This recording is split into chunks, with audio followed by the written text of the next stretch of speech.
Hi everyone, welcome back to my YouTube channel, The English Leisure.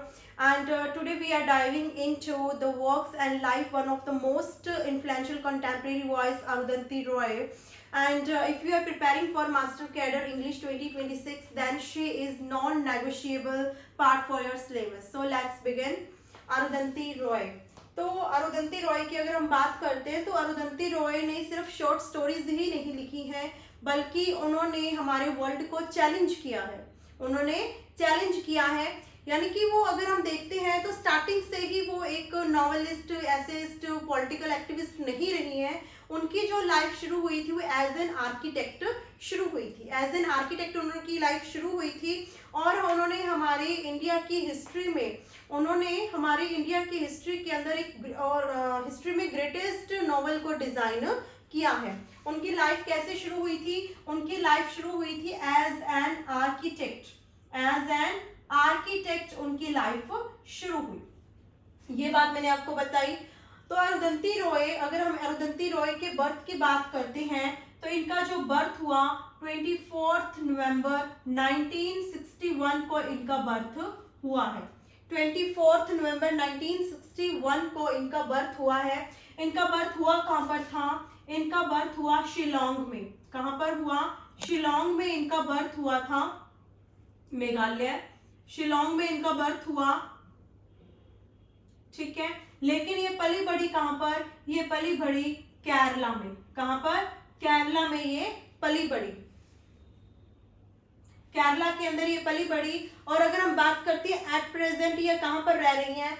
At present ये new Delhi में रह रही हैं। कहां पर रह रही हैं ये? New Delhi.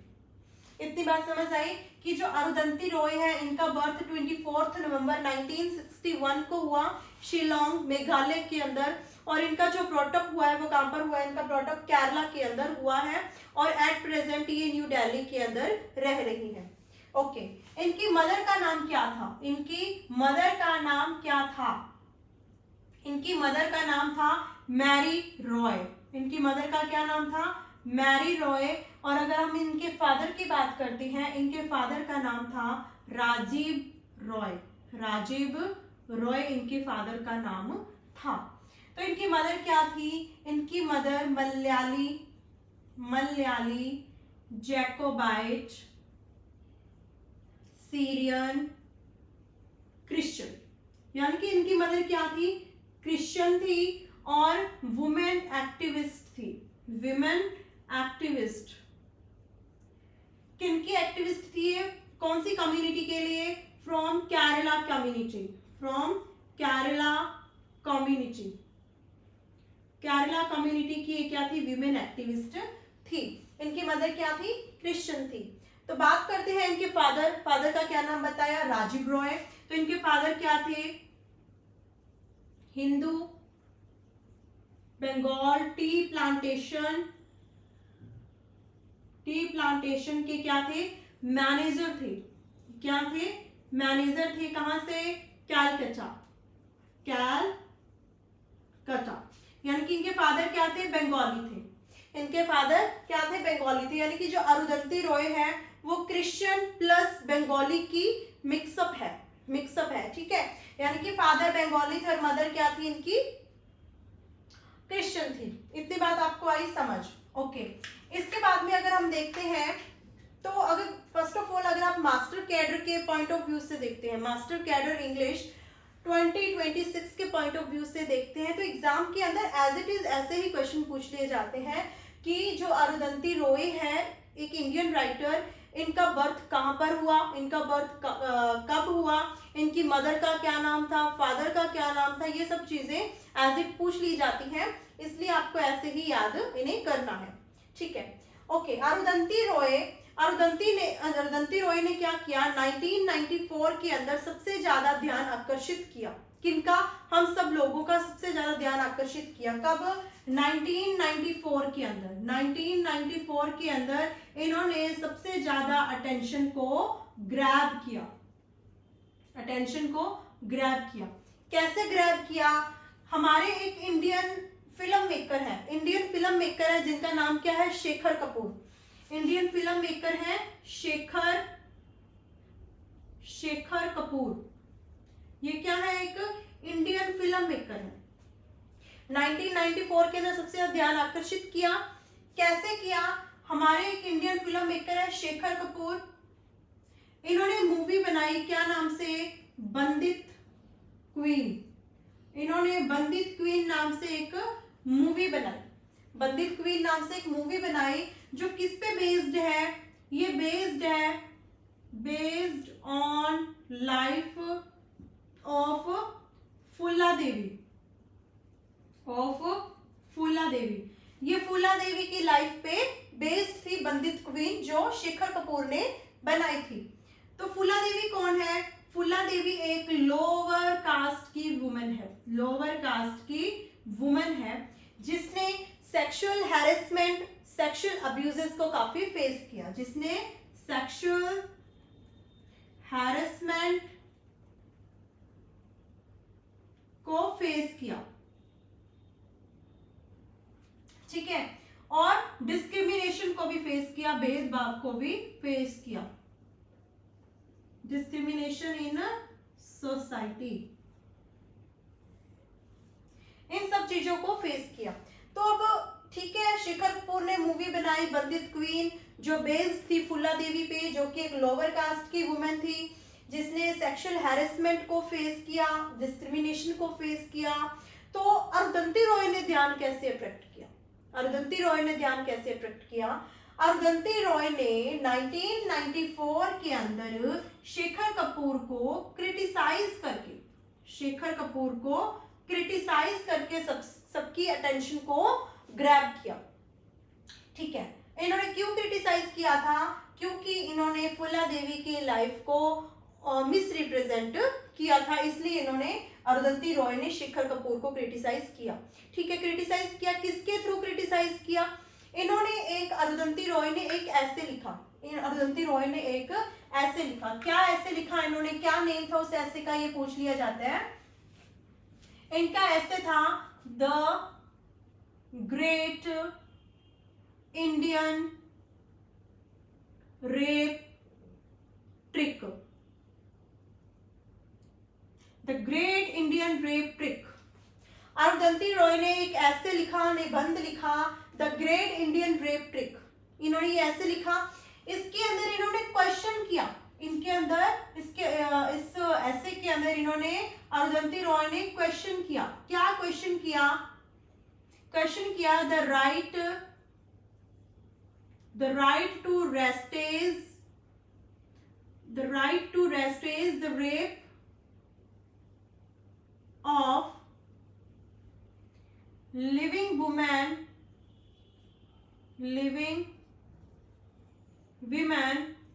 without her permission,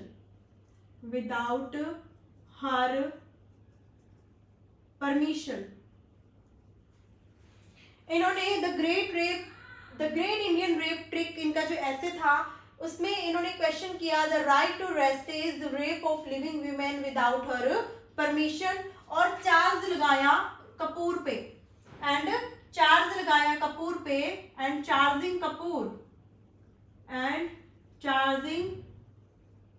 Kapoor for exploiting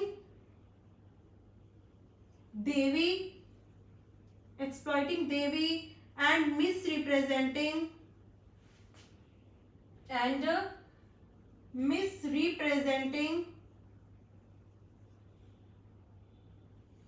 both Devi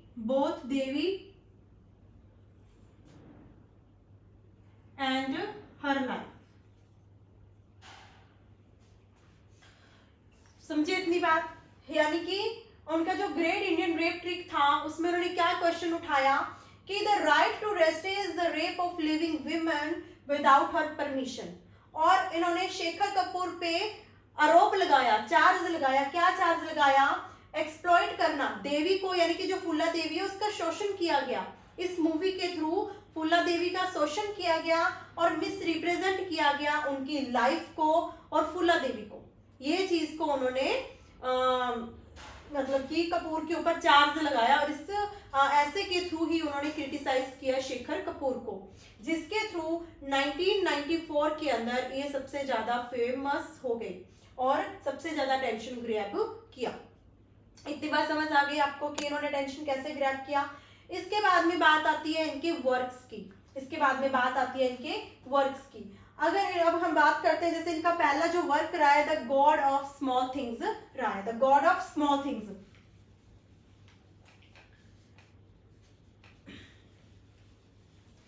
जिसके लिए पहले तो ये जानी जाने लगी 1994 में बंदित क्वीन के कारण। बंदित क्वीन में के जो फिल्म मेकर थे शेखर कपूर, उसको क्रिटिसाइज करने के कारण।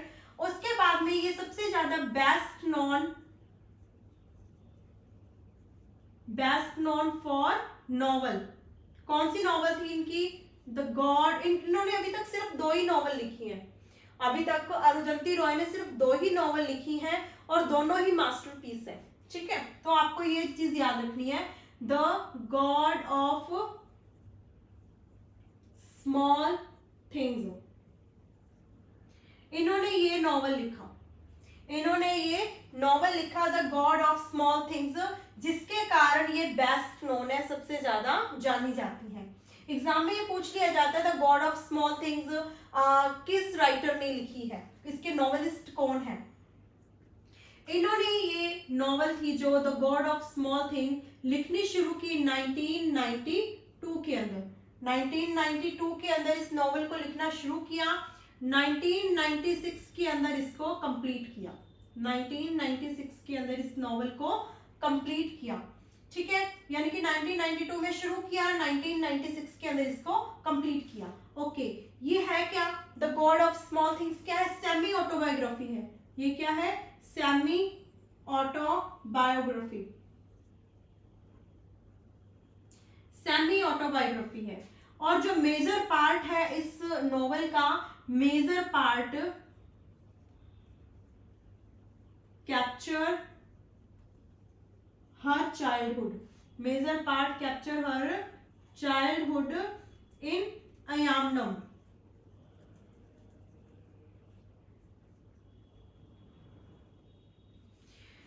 तो अरुंधति रॉय कहां पर पली बड़ी बताई थी मैंने आपको? केरला अयामनम में। तो जो ये नॉवल है मैंने बताया सेमी ऑटोबायोग्राफी है, तो इसमें इस नॉवल के अंदर जो मेजर पार्ट है वो उसके चाइल्डहुड का ही है, अरुंधति रॉय के, जो अयामनम के अंदर बीता है। इतनी बात आई समझ। फिर इसी नॉवल के लिए, the God of small things के लिए 1997 के अंदर ये फर्स्ट इंडियन विमेन रही है जिसको द मैन बुकर प्राइज मिला। द मैन बुकर प्राइज, ये चीज आपको याद रखनी है कि the God of small things के लिए इसे 1997 में द मैन बुकर प्राइज मिला और ये फर्स्ट इंडियन वीमेन है जिसको द मैन बुकर प्राइज मिला है। इतनी बात समझ आ गई। इसमें आपको एक मेजर कैरेक्टर देखने को मिलेगा बेबी कोचम्मा का। बेबी कोचम्मा, ये भी चीज आपको याद रखनी है कि आपको इसमें बेबी कोचम्मा का एक कैरेक्टर देखने को मिलेगा। ये एक फीमेल कैरेक्टर है, ये एक फीमेल कैरेक्टर है। वैसे आपको इसमें आस्था एंड राहेल के बारे में जानने को मिलेगा। ये क्या? ट्विंस है। आस्था एंड राहेल क्या है? ट्विंस है, फैक्टर ट्विंस है ये, आस्था एंड राहेल। ये चीज आपको याद रखनी है। Okay, the God of small things है जो इसकी थीम क्या है? अगर हम इसकी थीम की बात करते हैं, इसकी थीम है the love law. The God of small things की जो थीम है मेन, वो क्या है? Love law. लव लॉ यानी कि हु शुड बी लव्ड, कि किसको प्यार किया जाना चाहिए, एंड हाउ मच, किसको कितना प्यार किया जाना चाहिए, कैसे प्यार किया जाना चाहिए। ये क्या है? इसका मेन थीम है। और अगर हम the God of small things के रिटन स्टाइल की बात करते हैं, राइटिंग स्टाइल की बात करते हैं, तो वह कैसा है? नॉन लीनियर है, नरेटिव है। इसमें यूज ऑफ स्मॉल थिंग्स है, यूज ऑफ स्मॉल थिंग्स है वर्सेस बिग थिंग्स। इतनी बात आपको the God of small things के बारे में याद रखनी है। समझ आया आपको इतना कि the God of small things इनका पहला नॉवल था जो 1992 के अंदर इन्होंने लिखना शुरू किया, 1996 के अंदर इन्होंने फिनिश किया और 1997 के अंदर इनको द मैन बुकर प्राइज मिला the God of small things के लिए। और ये क्या है? ये सेमी ऑटोबायोग्राफी है। इसमें जो मेजर पार्ट है उनके चाइल्डहुड का उसे कवर किया गया है अयामनम के अंदर जो केरला के अंदर है। इसमें आपको एक बेबी कोचम्मा का कैरेक्टर देखने को मिलेगा जो कि एक फीमेल कैरेक्टर है, और आस्था एंड रहेल जो कि ट्वींस हैं इसके बारे में भी जानने को मिलेगा। ठीक है, और जो अरुंधति रॉय है ये पॉलिटिकल एक्टिविस्ट भी रही है, पॉलिटिकल एक्टिविस्ट, वीमेन एक्टिविस्ट भी रही है। इसके बाद में बात करते हैं इनके सेकंड नॉवल की। इनका जो सेकंड नॉवल है the ministry of utmost happiness है। इनका जो सेकंड नॉवल है वो क्या है? The ministry of utmost happiness. ये कब आया? ये आया 2017 में। कब आया ये? 2017 में आया। ये कब आया? 1997 में। यानी कि आपको इन दोनों के बीच में कितना गैप देखने को मिलेगा? इन दोनों के बीच में गैप देखने को मिलेगा आपको 20 ईयर का। कितना गैप देखने को मिलेगा? 20 ईयर का गैप देखने को मिलेगा। 20 ईयर्स के अंदर इन्होंने क्या किया? ये 20 साल के गैप के अंदर इन्होंने पॉलिटिकल एसेस वगैरह लिखने का काम किया। ठीक है, तो ये मिनिस्ट्री ऑफ एटमोस्ट हैप्पीनेस है, इनका ये सेकंड नॉवेल है। मैंने आपको बताया कि इन्होंने 2 ही नॉवेल लिखी है। एक इनका जो नॉवेल है the God of small things है, और जो इनका सेकंड नॉवेल है the ministry of utmost happiness है जो 2017 के अंदर आया।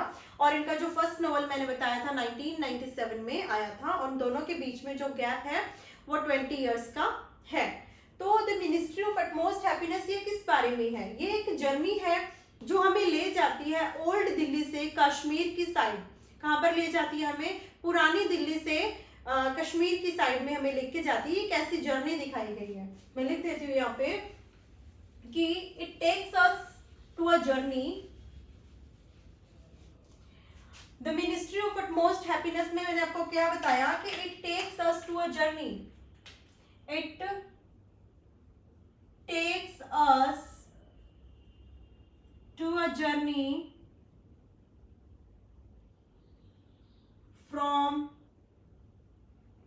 old Delhi to Kashmir and beyond। यानी कि जो the ministry of utmost happiness है ये एक जर्नी है जिसमें हमें ये जब हम इसे पढ़ना शुरू करेंगे तो हम देखेंगे कि जैसे देखते ही देखते हम ओल्ड दिल्ली से कश्मीर की तरफ चले जाएंगे। ठीक है, इसका जो थीम रहेगा वो क्या रहेगा? इसका जो थीम है वो ट्रांससेक्सुअलिज्म है। क्या है? ट्रांससेक्सुअलिज्म है। इंडियन पाकिस्तान कश्मीर का कॉन्फ्लिक्ट दिखाया गया है इसमें, रेसिज्म जातिवाद को दिखाया गया और नेशनलिज्म राष्ट्रवाद को दिखाया गया। ये इसका मेन थीम है। इसमें आपको 2 कैरेक्टर देखने को मिलेंगे। एक अंजुम नाम का कैरेक्टर देखने को मिलेगा, अंजुम नाम का कैरेक्टर देखने को मिलेगा जो क्या है? एक ट्रांस वीमेन है। जो क्या है? एक ट्रांस वुमेन है। ट्रांस वुमेन यानी कि यूनक्स कह सकते हैं आप। ठीक है, यानी कि इसमें हम देख रहे हैं ना कि हमें ट्रांससेक्सुअलिज्म देखने को मिलेगा, तो वही चीज है कि इसमें जो कैरेक्टर है अंजुम वो क्या है? एक ट्रांस वुमेन है। नेक्स्ट हमें इसमें एक कैरेक्टर देखने को मिलेगा टिल्लो। ये क्या है? ये एक आर्किटेक्ट है। ये क्या है? एक आर्किटेक्ट है। हमें ये 2 कैरेक्टर इसमें देखने को मिलेंगे। तो एग्जाम के अंदर ऐसे भी पूछ लिया जाता है कि जैसे the ministry of utmost happiness novel के अंदर जो प्रोटोगनिस्ट है, फीमेल प्रोटोगनिस्ट कौन है? या फिर अंजुम है जो किस नॉवल के अंदर हमें देखने को मिलती है? टिल्लो है, उसका क्या प्रोफेशन है? जैसे कि इसका प्रोफेशन क्या है? आर्किटेक्ट है। तो इस तरीके से हमें ये क्वेश्चन भी देखने को मिलते हैं। ठीक है, हमने ये दोनों नॉवेल्स की बात कर ली। इसके बाद बढ़ते हैं हम इनकी बुक्स की तरफ। इन्होंने कौन कौन से बुक्स लिखे हैं? जैसा मैंने आपको बताया कि ये 20 इयर्स का जो गैप रहा उसके अंदर इन्होंने क्या किया? इन्होंने अपने पॉलिटिकल एसेज और बुक्स वगैरह लिखने का काम किया। तो वही बात कि इनके अगर हम बुक्स की बात करते हैं, इन्होंने बुक लिखी है एक पावर पॉलिटिक्स। पावर पॉलिटिक्स इन्होंने बुक लिखी है जो कब आई? 2001 के अंदर इनकी ये बुक आई थी। इसके बाद में इन्होंने बुक लिखी है जो वार टॉक्स लिखी है। इनकी कौन सी बुक है? वार टॉक्स। ये कब आई थी? 2003 के अंदर ये बुक इनकी आई। इसके बाद में इसकी जो तीसरी बुक है वो कौन सी है? The public power in the age of empire. Public power in the age of empire ये कब आई? 2004 के अंदर 2004 के अंदर हमें ये बुक देखने को मिलती है। इनकी बुक्स का नाम देखकर भी हमें पूछ लिया जाता है कि ये जो बुक है किस बुकिस्ट के द्वारा लिखी गई है, तो अरुंधति रॉय के द्वारा। या फिर हमें कैसे दे दिया जाता है क्वेश्चन, इनमें से हमें जैसे इनके 3 बुक्स का नाम दे देंगे और एक किसी अदर ऑथर की बुक का नाम दे दिया जाएगा और हमसे पूछ लिया जाएगा कि अरुंधति रॉय से रिलेट करने वाली बुक्स कौन सी है या फिर कौन सी नहीं है, तो हमें वो टिक करके आना होगा। तो आपको पता होना चाहिए कि इनकी जो बुक्स है पावर पॉलिटिक्स, वार टॉक्स और public power in the age of empire किससे रिलेट करती है, अरुंधति रॉय से रिलेट करती है। इतनी बात आई समझ आपको। हमने इनके 2 नॉवल देखे, the God of small things 1997 और सेकंड था हमारा the ministry of utmost happiness 2017। और 20 साल के गैप के अंदर इन्होंने जो बुक्स लिखी वो कौन सी थी, पावर पॉलिटिक्स थी। पावर पॉलिटिक्स कब आई, 2001 के अंदर। उसके बाद में वार टॉक आई 2003 के अंदर। इसके बाद में हमें public power in the age of empire देखने को मिलती है 2004 के अंदर, ठीक है। इसके बाद इन्होंने एक टेलीविजन सीरियल भी लिखा है, इन्होंने एक टेलीविजन सीरियल भी लिखा है जिसका नाम क्या है, द बनियन ट्री। इन्होंने अरुंधति रॉय ने एक टेलीविजन सीरियल लिखा जिसका नाम है द बनियन ट्री। इसके बाद में हमें एक देखने को मिलती है जो collection the algebra of infinite justice. The algebra of infinite justice ये क्या है, ये बहुत इंपॉर्टेंट है, इससे आप जानिए। तो जो अलजेब्रा ऑफ इनफाइनाइट जस्टिस है ये क्या है, कलेक्शन ऑफ एसेज है, कलेक्शन ऑफ एसेज है, ये कलेक्शन ऑफ एसेज है 2002, ठीक है। 2 या 1 कंफ्यूजन है क्योंकि कहीं पर 2002 भी लिखा आता है और कहीं पर 2001 भी लिखा हुआ आता है, ठीक है। तो कलेक्शन जो अलजेब्रा ऑफ इनफाइनाइट जस्टिस है ये क्या है, कलेक्शन ऑफ एसेज है। किस पे बेस्ड है ये, कॉन्टेम्परेरी इश्यूज पे, कॉन्टेम्परेरी इश्यूज पे, वार पे, कॉन्फ्लिक्ट या फिर ग्लोबलाइजेशन, इन पे बेस्ड है ये एसेस। यानी कि जो हम देख रहे हैं कि the algebra of infinite justice 2004 ये क्या है, कलेक्शन ऑफ एसेस है। इसमें किस बारे में बात की गई है, एसेस के अंदर हमें कंटेम्परेरी इश्यूज के बारे में पता चलेगा, वार, कन्फ्लिक्ट, ग्लोबलाइजेशन, इनके बारे में ये एसेस लिखे गए हैं। और इन एसेस का जो कलेक्शन है उनका जो नाम है the algebra of infinite justice है।